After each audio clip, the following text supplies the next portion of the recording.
동생들 안녕, 영경이야. 항사 대민잇.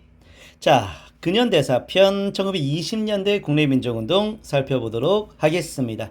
자, 오늘도 전만부님이 와주셨습니다. 단골 손님이에요. 아주 그냥 없어지면 안 됩니다. 그쵸.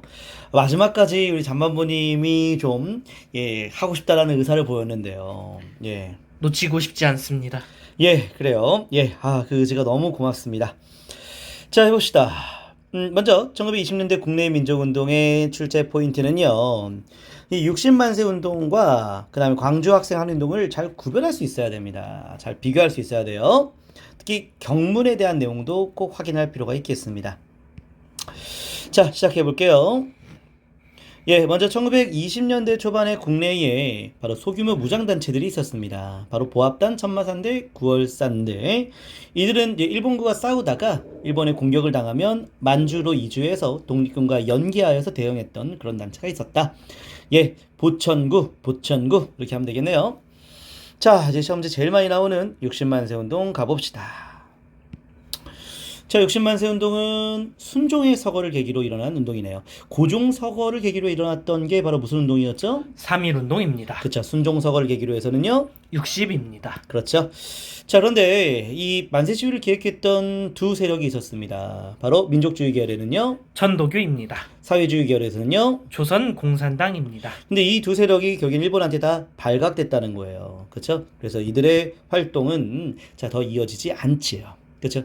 자, 그래서 장례 행렬이 진행이 된 겁니다. 바로 창덕궁의 전문이 바로 도나문이었고 그 정문인 도나문에서 단성사로 지나가고 그리고 관수교로 지나가는데 그 장례 행렬에다가 결국에는 만세 시위를 본격적으로 시작했던 그런 단체가 나오죠. 그 단체 이름이요.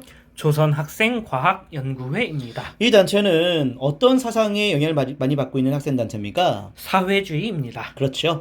그래서 60만세 운동의 경문에도 이 구조적인 모순을 극복하기 위한 사회주의 구호들이 많이 나오게 되죠. 그렇죠. 그래서 일본 자본제국주의를 타도한다. 통곡하고 복상하자. 8시간 노동제, 노동자 총파업.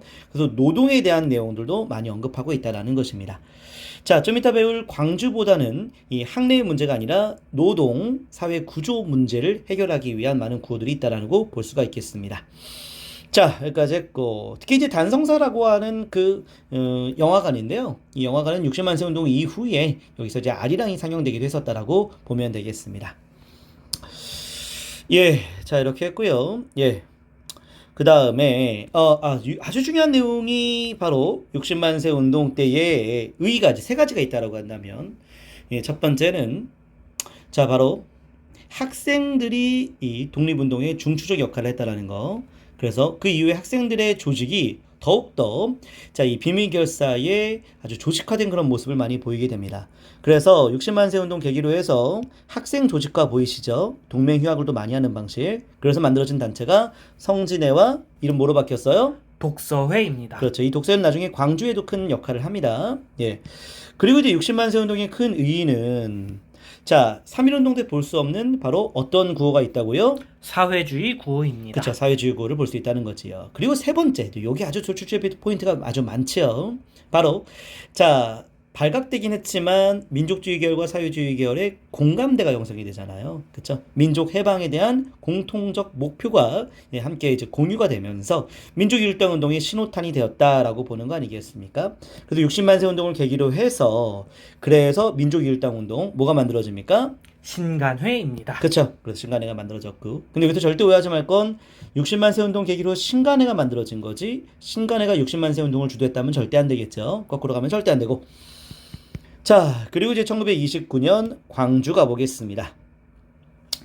나주역 사건, 한일 학생 간의 충돌이 있었죠. 그 과정에서 일본 학생과 조선 학생, 후쿠다와 바로 박준채의 주먹 다툼이 있었습니다. 누가 더 싸움 잘했습니까? 당연히 우리 조선 학생들이 더 잘했습니다. 패싸움도 전개되는데요.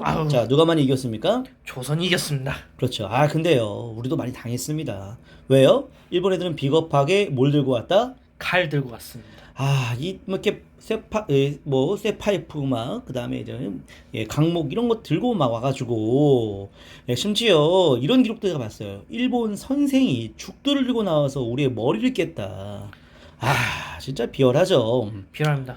그래서 이제 이 충돌 과정에서 일본 이 경찰들이 검거를 했는데 몇 명을 검거했어요? 바로 몇 명이요? 몇 400 명이요? 400명을 400명입니다. 검거했습니다. 400명을 검거했어요. 그쵸? 자, 400명 조선 학생만 검거했었던 거죠. 그쵸? 자, 그리고 일본 천황의 생이라고 하나요? 그 천장열. 그때 막 일본의 행패들이 막 있었고 거기에 이제 분노했던 우리 학생들이 정확하게 11월 3일 날 본격적으로 광주 학생들이 일어나게 되는 것이죠. 광주 학생들이 일어나면서 바로 400명 검거됐던 그 400명에 대한 석방을 요구했었던 겁니다. 사회과학의 연구의 자유는 사회주의 성격을 띠는 것이지요. 조선인 본위의 교육, 바로 이 민족 차별 교육에 대한 반발이라 볼 수가 있겠습니다. 특히 이제 학생들의 요구사항이 많이 반영되는 학내의 문제에 대한 요구를 많이 하게 된 게 광주라 볼 수 있겠습니다. 너무나 억울한 일이잖아요. 그래서 어떤 단체가 지원해 줬습니까? 신간회가 지원해 줬습니다. 신간회 지원 너무나 중요한 내용입니다. 신간회가 지원했기 때문에 광주에서 시작됐던 이 운동이 전국적으로 확산되었고 심지어 1930년 한 3월까지 이어졌다라고도 합니다. 3.1운동 이후에 최대의 민족운동이라 볼 수가 있겠죠. 규모가 제일 큰 게 바로 3.1운동, 그 다음으로요. 광주 학생 항일운동, 그 다음으로요. 60만세 운동입니다. 너무나 좋습니다. 그런데 신간회가 진상조사단까지 파견했는데 이걸 확산시키기 위해서 민중대회를 하려고 했는데 이걸 일본이 알아냈죠. 그렇죠. 신간회가 합법단체여서 이런 걸 모를 리가 없겠죠. 그래서 민중대회는 열었어요, 못 열었어요? 못 열었습니다. 민중대회는 열지 못했다. 꼭 기억하셔야겠습니다. 그래서 1926년의 60만세 운동과 1929년의 광주 학생 항일 운동을 잘 구별하는 게 필요한데요. 기출선지 확인해 보겠습니다.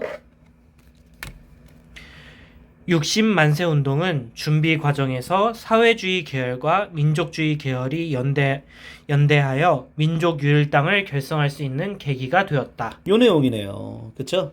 60만세 운동이 의 세 번째 민족유일당 운동의 계기가 되었다. 그 내용이 되겠습니다. 또요. 광주 학생 항일 운동은 단순한 동맹 휴학에 그치지 않고 적극적인 가두 시위 형태로 전개되었으며 식민지 교육제도 철폐와 조선인 본위의 교육제도 확립을 주장하였다. 그쵸. 학생들의 입장을 많이 반영한 것이었고 동맹 휴학, 동맹 휴교의 방식은 좀 소극적으로 볼 수 있습니다. 적극적인 가두 시위도 있었다라고 볼 수가 있겠습니다. 이렇게 해서 1920년대 국내의 민족운동 다 살펴보았습니다. 수고하셨습니다. 고생하셨습니다.